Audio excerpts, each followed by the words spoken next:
What is going on, guys? Welcome back to the channel, and behind me is something very special in its own right, because I've managed to buy myself the cheapest Audi TT in the UK.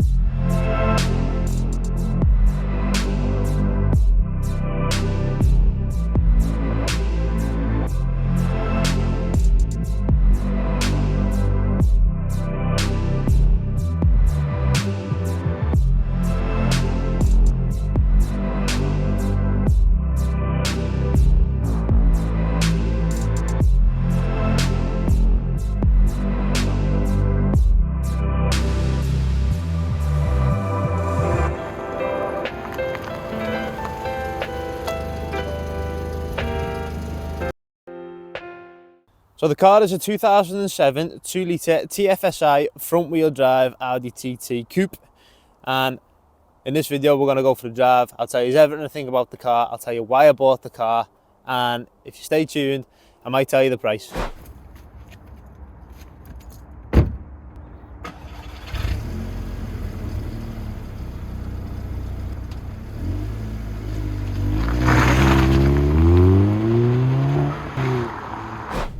So the TT's never really been a car I've thought of getting, purely because I didn't know a lot about them. So a TT, as the cliche or the nicknames always go, is a hairdresser's car, blah blah blah, this, that, whatever else. But since owning this, I've only had it a couple of days, less than a week, but since driving this car honestly has impressed me so much.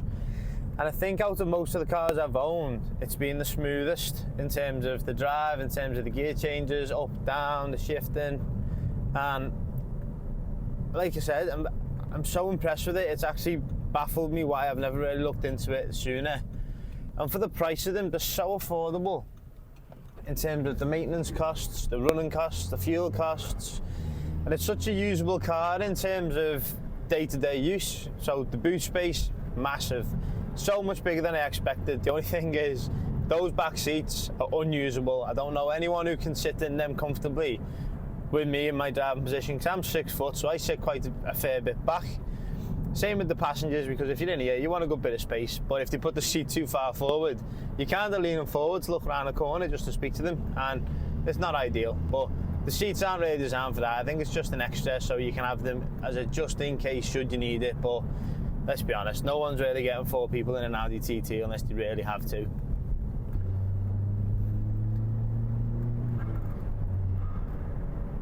So every car I've ever owned, minus the very first Mitsubishi GTO, and that was from the 90s, has been a manual. So the GTO was an automatic.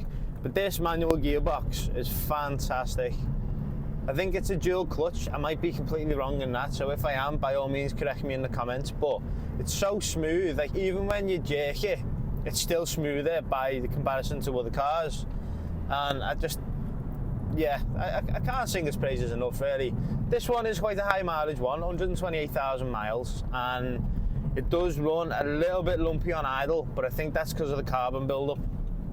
So these TTs, the 2-litre TFSIs, they are direct injection, much like a diesel engine.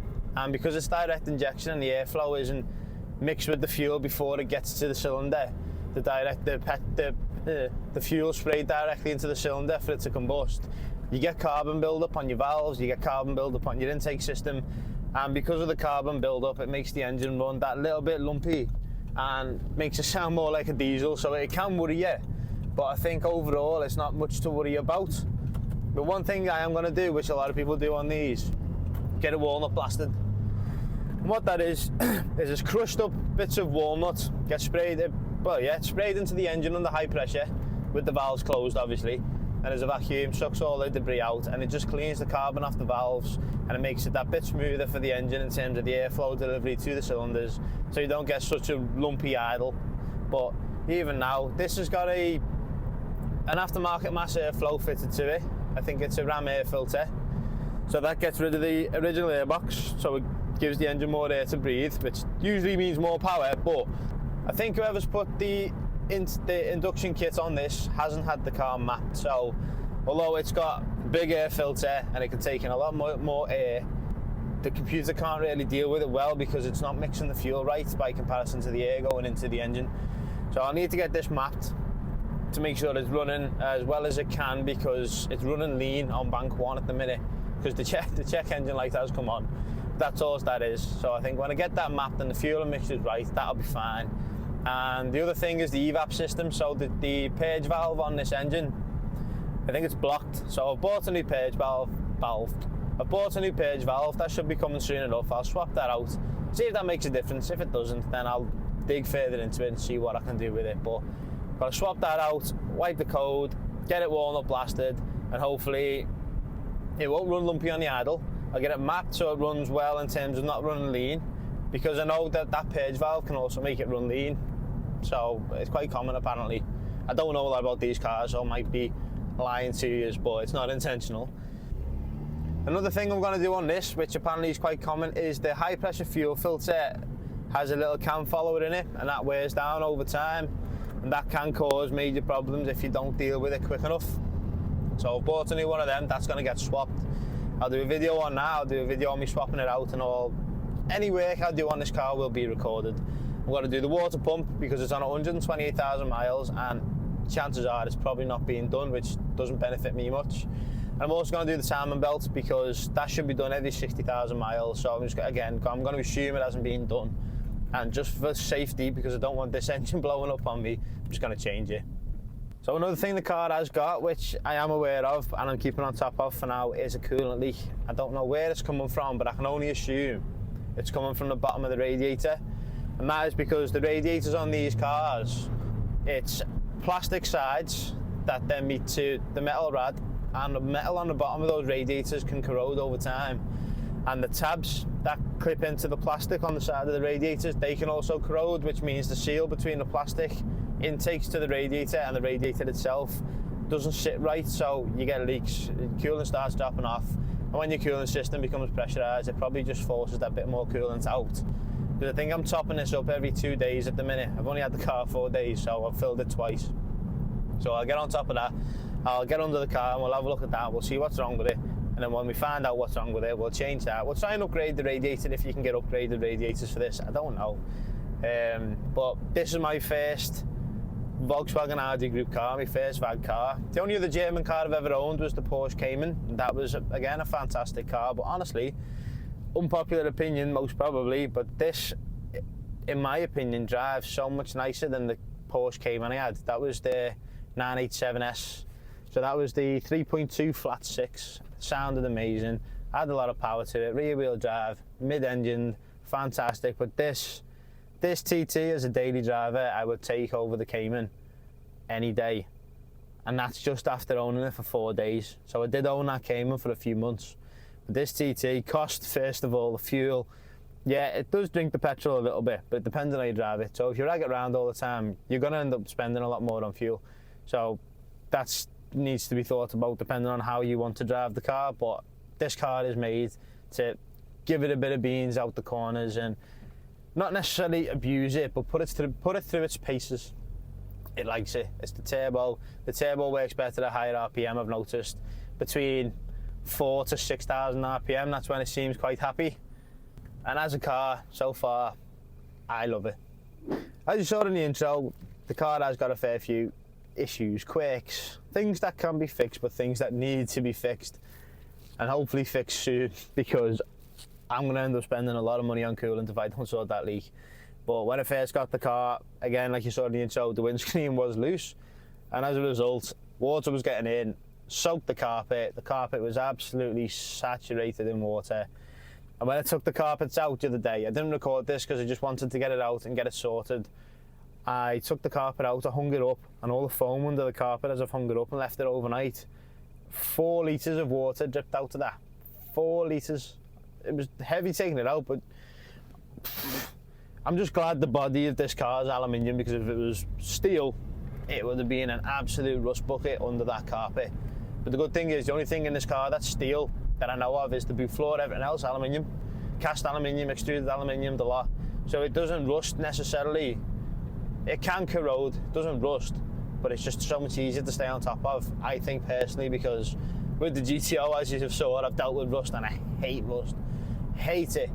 The car would have to be worth a lot to me for me to sit there and go through all that again because I am not dealing with that much rust again. So I'm just glad it hasn't got it.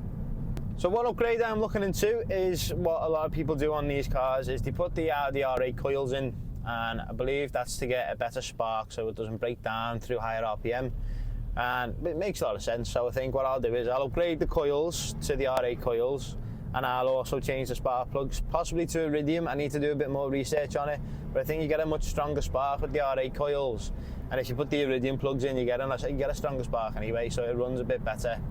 And then supposedly it's being serviced. I'm a trusting person, but with this car I want it to last, so I'm going to do a full service on it. I'm going to change all the spark plugs, going to change all the filters, the oil, the coolant. I'll be doing that when I do the radiator. I might even do the thermostat while I'm there, while the cooling system's empty, because that to me makes sense. And I'll just go through the car. Fuel filter's another one. So I am going to get the tank as low as I can, pull the fuel filter, make sure the filter's clean, make sure there's no sediment in the tank, because I know when this car gets to just below a quarter tank, I believe it is, a lot of people on the forums have been saying that when it gets to below a quarter tank, the car runs a bit lumpy and it's not as responsive, because the filters in the tank can get blocked, again down to sediment being in the tank. So we'll clean that out, because we don't want that. We want it to run as best as it can. We want to give it as best a chance as we can for it to actually last, because you know what, I love this car. I know I've said it to you before, but yeah, I love this car. It drives so well. I can't fault it at the minute, and even with all the issues it's got, all the little quirks, I still think it was a fantastic deal. Like the title suggests, and like I said at the start of the video, this was the cheapest Mark II Audi TT in the UK. So the car is the 2-litre TFSI. It's the front wheel drive, not the Quattro, but for what I pay for it, I can't complain in the slightest. And even just as a front wheel drive car, it drives fantastically. It sticks to the road, it's well planted, it's solid, you're not rocking about. And I am going to check the upper McPherson strut bushings on the front suspension, because when you turn, you get a bit of a creak. I know sometimes the steering racks on these cars can knock, because again, I've been doing a bit of research to see what I can find out. Apparently they have a knocky steering rack, but the bushings on the struts definitely need changing. So I think I may use that as an opportunity to change the suspension out completely and put it on coilovers, depending upon the condition of the springs. If the springs are in good condition, I won't. But if they're rusty, or they look like they're seen better days, which you probably have at 128,000 miles, I might change them out for coilovers, get all that set up, get it lowered a little bit and have it sitting just nice. The alloys have absolutely curbed. They've been tuned up. I think they've hit every curb they've tried to in the previous owners, but we'll sort that. We'll get it cleaned. We'll either get the alloys refurbished or we'll buy new ones. But the tyres on this are actually good. The tyres have got good tread depth on all 4 tyres, so I'm made up with that, because that's another expense I don't have to spend, and it's just another thing I can save a bit of money on when it comes to this car. And the last thing I can think of is the windscreen is cracked, and that is my fault, because with the windscreen being loose, what I decided to do was I took the glass out, because I wanted to reseal the screen so I don't get any more water in. Even if the screen with the stone chips was going to stay like that for a little bit, it was better than the water seeping into the car and just destroying the carpets, because it stank. The car smelled disgusting. It was so dirty. It was, again, because of the water, it just smelled like a shed. It wasn't nice. So I took the glass off, and as I got the glass off, unfortunately, when I got round to the VIN, the wire I was using got stuck on the VIN. So I had to lift the glass slightly to get the wire over the VIN to cut through the old polyurethane to pull it off. And in doing so, I managed to crack the glass on the left-hand side of the screen, passenger side. So that will need replacing, but for now it doesn't leak, so it's already a bonus in my opinion. And like I said, the glass had loads of deep stone chips in it, so the glass was going to need replacing anyway, because I think the chips would have been too big for the likes of Auto Glass to repair. But it's a small expense for what the water damage could have done to all the electrics and all the control modules in the car, and I'd rather pay for a new windscreen than all new electrics. So we're coming up to the motorway now. You can probably hear the turbo whistle when I get my foot down, and the exhaust on actually sounds quite nice, but I do think there's a hole in it. So what we'll do is we'll replace that for a nice upgraded exhaust with a nice note, not on too raspy, not on too harsh, but we'll change it to a nice exhaust so we get a nice tone out of this engine, because as a 4-cylinder, this sounds amazing. Like, I had like I said about the Cayman, the flat 6. That fantastic car sounded so nice, but this car genuinely has surprised me, because as a 4-cylinder, it does sound a lot nicer than I expected it to. Don't know whether it's the exhaust orientation or if it's on 2 banks into one, or what the configuration is, but I think it's also the turbo, but it does sound lovely. So we'll get our foot down on the motorway now, and you might be able to hear it, you might not, because I've got the lapel mic on, but I'll try.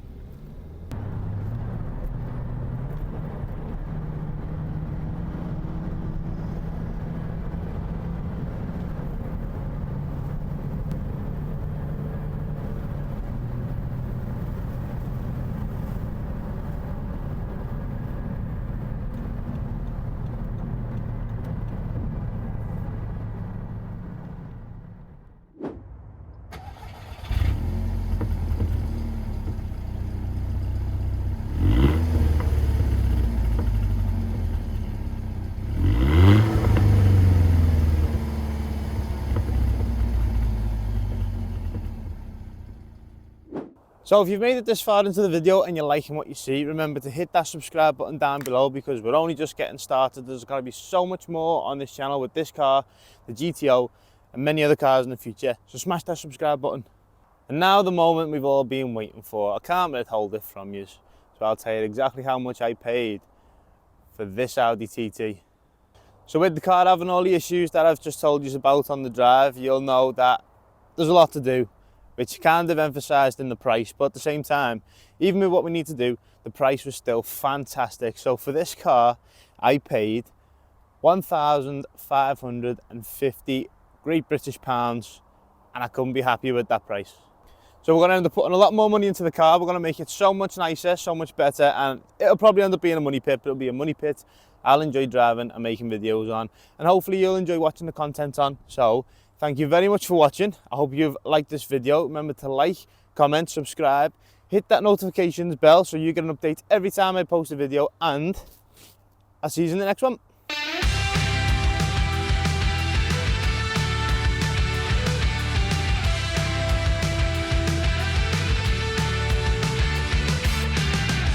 you lie awake at night? Are you afraid to turn out the lights? Is there